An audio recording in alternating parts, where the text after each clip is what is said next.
Why, hello. Frank here again, and I'm hanging out with a little Topaz Blue E46 Coupe. This one is a 2001 325 automatic, fairly standard issue, fairly indescript coupe. But I really like these cars. They've really grown on me. There's care and feeding is pretty easy, pretty honest on these. I think the design has aged incredibly well. And I don't know, I think this could be a great little car for someone. It kind of feels like the perfect first car for somebody. Or just something relatively inexpensive, that looks good, drives good, it's built well. Let's check this one out. It's not perfect, but it does present pretty well. This one has just had a quickie car wash. It hasn't been particularly well detailed or anything. But we'll go around it. It's got some little dings and stuff here. There's a ding there. This front bumper's got some damage. You can see here it's got a split down low. It's got this kind of weird split right here. Almost like feels like it got rubbed down. It's just this piece, which is a trim piece here. It's not actually part of the bumper cover, which makes, if you wanted to replace it, pretty easy. Makes me think it popped off and kind of scraped on the ground and someone snapped it back on, and that's how that ended up there. This hood, it's got a little dent, or not little dent, shallow but fairly big denting here in the middle. You'll probably be able to see it in some of the images. There it is, right there. And then also a little bit right here. So I'm not sure. Someone decided to take a nap up there or something, I don't know. All these lights work. The tires, these are, I think they're Pilot Sport All Seasons, which are great. And a lot of, again, the quickie car wash place. Use a lot of slime on this here tire. Yeah, Pilot Sport All Season 3s, and I want to say, I'll get a photo of the date code. What is this here? That's early 2019 on these fronts, and I want to say the rears were 2018. So, there's some life left in them. Tread looks pretty good. Little scuff here on the fender. Per usual, I'm going to be as picky as I can. There's some clear coat peeling here on this roof joint molding. I didn't see any on the other side, but we'll take a closer look there. Looks like somebody had a roof rack or maybe a guard, like a wind guard for this here sunroof. There's a little scrapey scrape here. That's definitely through the paint. If you're up on your E46s, you know this rubber here always turns into dust. So that one is no exception. It's like that on the other side as well. Little door ding. Some scratching. Scratch. Uh-oh. We have a fallen soldier. Katie did. Or Katie didn't. Back bumper. So this is what I'm talking about. The clear on the top of this bumper is pretty well gone. It's like that across the whole top of the bumper here, and then along the side. You're back here? Yeah, you don't really notice it, but get up close, you definitely see it. A little scuff here. Bumpers are in pretty good shape though. Usually it's the faces of these that get chewed up from street parking damage and stuff. I don't really see anything on this one. Pretty good scratch on this deck lid here. Quarter looks pretty good. That's some rubbing compound. This roof joint molding looks pretty good. I don't really see any fading there. No fading on the mirror caps. Door handle looks pretty good. There's a scratch here. Alright. Oh, one thing. This is a good time to see that. I noticed when I first got in this thing, when you open, it likes to catch right here on this this kind of rubberized reveal molding, I guess we're calling it, on this quarter glass. When you open it, it kind of catches on here. And you can see it's been doing that for quite some time. So I'll show you. Boop. Not a big deal. You just pull the door. I'm not convinced it's going to get a whole lot worse. I suppose if you wanted to fix it, you'd be replacing this this joint molding here. Interior's pretty good. Again, not perfect. It's a 90,000 mile car, so it should be in pretty good shape, and it is. What's cool about it, it is a sport package car. So you get the sport seats and a few other things. I don't remember off the top of my head. I did once upon a time, but I don't right now. It's the day after Thanksgiving, all right? Give me some slack. So on these seats, pretty decent shape. This one seam, it's like this on both seats, although it is worse on the driver's, as you would expect. The seam here is letting go, just the threads. So perhaps a competent upholstery shop can redo that seam and save the original material. There is a little bit of discoloration here on this driver's seat. Maybe somebody spilled their coffee once upon a time. Maybe that'll come out. I don't know. Let's start it up and play with some stuff. Here's our key.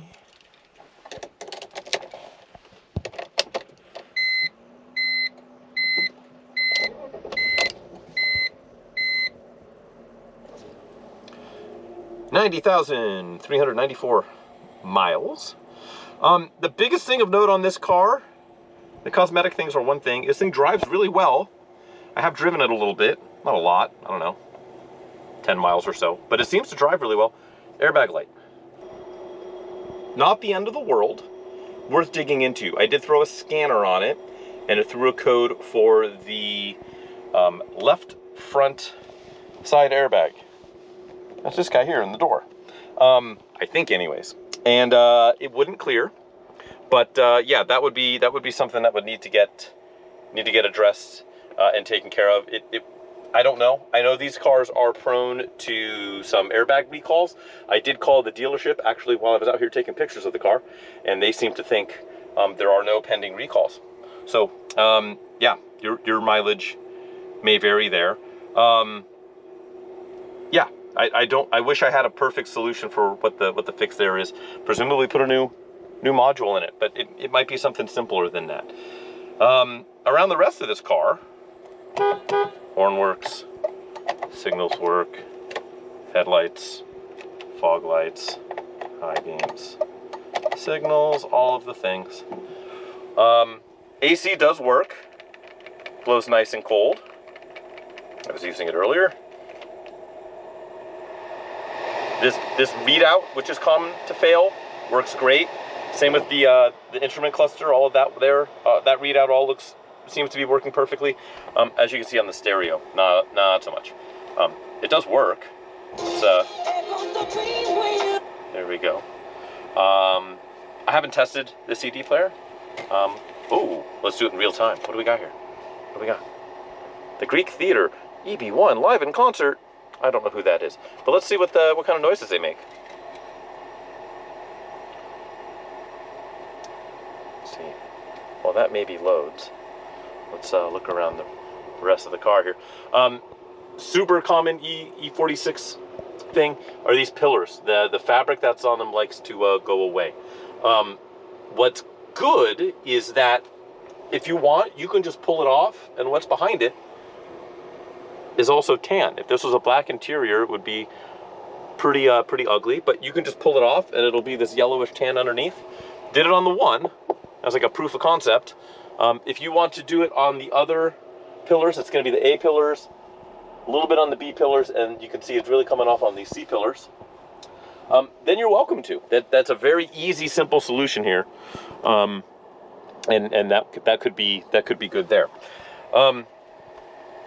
Maybe CD player isn't working. I don't know. Or EB1 is a silent group. I'm not sure. Oh, we're going. Apparently it helps if you turn it on. That's a feature. Here we go. CD player works. Windows. Auto down. There we go. Auto up. Yep. And yep. Normally, this is where I would tempt fate and open up the sunroof. See this guy? Good and loose. I tried to open it earlier for when I did the photos, and I had a bear of a time getting it to close again.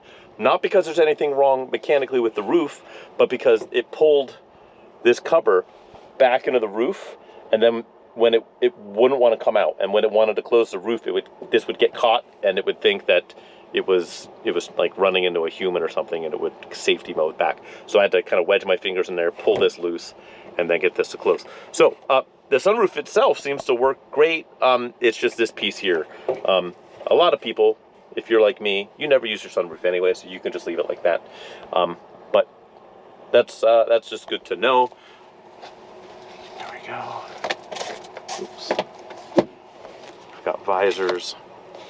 We've got lights. Let's pop the hood. Let's look around the rest of this interior real quick. We'll look under the hood. Passenger seat's good. We'll take a look at it from the other side.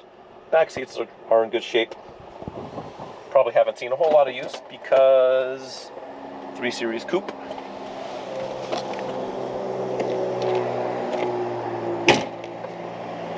Let's look under here. Also too, just while I noticed that when I picked it up here, there's some kind of hazing on the paint here. It's just some swirl marks. I suspect that's gonna polish out. Maybe somebody already tried to polish something out and they didn't quite do it the way they should, but that's of note. Good shocks work. Everything under here looks great. A time-honored BMW tradition is sketchy cooling systems. This all looks good. I don't smell any coolant. Nothing looks out of place. Nothing looks like it's been fiddled with too much, which is what you want to see. I don't see any sign of any real oil leaks or buildup here. There is some, you can see some RTV.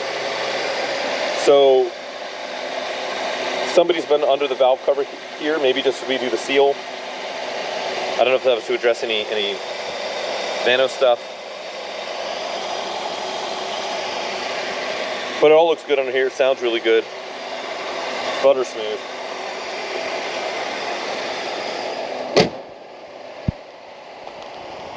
Let's look at the passenger seat. And then we will go for a drive.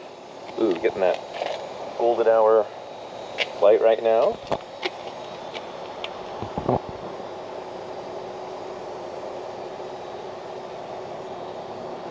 Generally, these interiors hold up pretty well.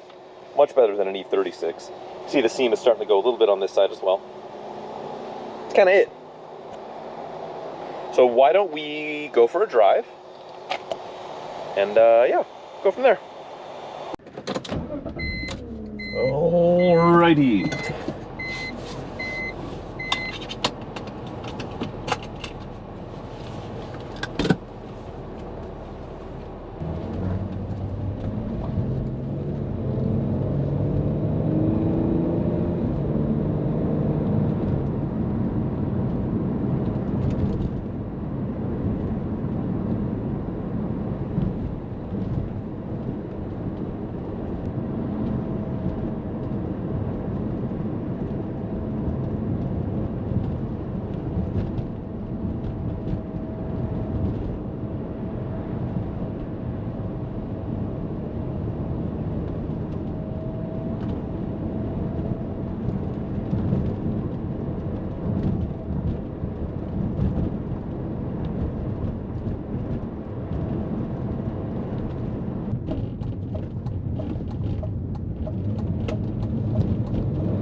Okay, this car drives actually pretty darn nice. The center console was rattling a little bit, I heard.